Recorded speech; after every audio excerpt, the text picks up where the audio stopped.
Hello everyone, welcome to prodigy discussion.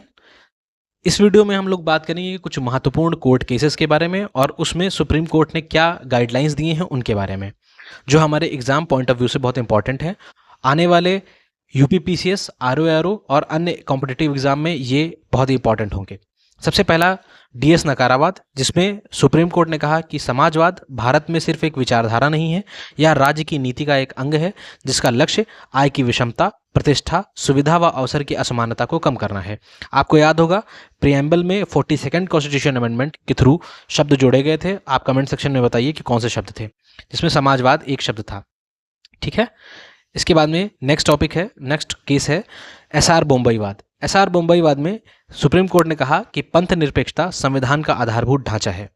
ये भी 42nd constitution amendment के थ्रू प्रियम्बल में जोड़ा गया था और इसके कई सारे अंग संविधान के अलग अलग अनुच्छेद से आपको झलकते हुए दिखेंगे।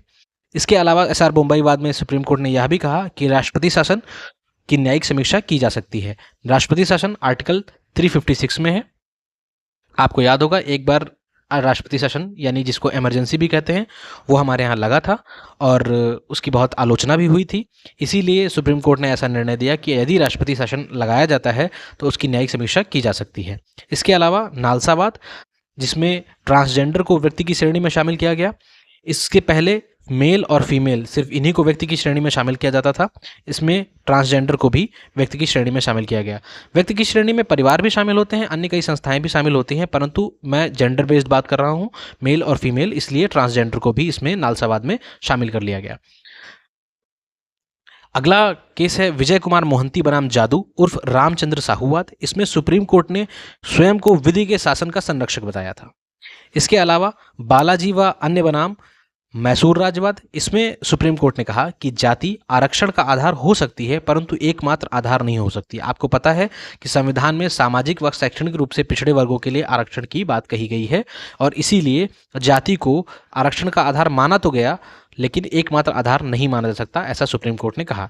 इसके अलावा सुप्रीम कोर्ट ने इस केस में यह भी कहा था कि आर्थिक पिछड़ापन आरक्षण का आधार नहीं हो सकता यदि उसे एकमात्र आधार माना जाए तो। इसके बाद में कुछ 3 केसेस हैं जो सिर्फ प्रेस फ्रीडम से जुड़े हुए हैं, वो आप देख लीजिए। Sakal paper case, Indian Express case और बेनेट कोलमैन केस।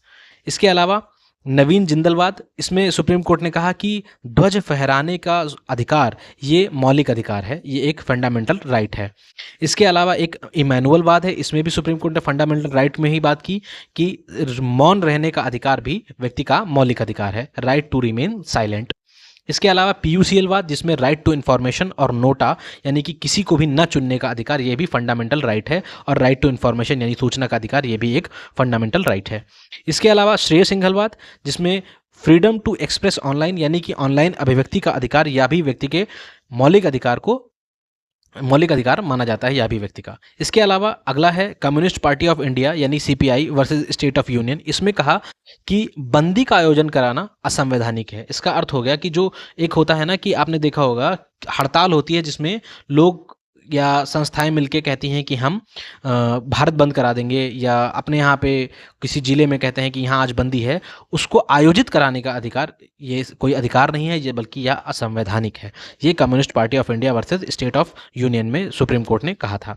इसके अलावा एक साल्वी केस है। साल्वी केस ये बहुत इंपॉर्टेंट है आने वाले समय में। आपने देखा होगा कि कोलकाता केस अभी जो हुआ था उसमें भी इस तरीके की कोई बात आई थी, इसीलिए ये इंपॉर्टेंट हो जाता है। इसमें सुप्रीम कोर्ट ने कहा था कि पॉलीग्राफ, ब्रेन मैपिंग और नार्को टेस्ट ये बिना सहमति के नहीं किया जा सकता। इसका अर्थ क्या हो गया?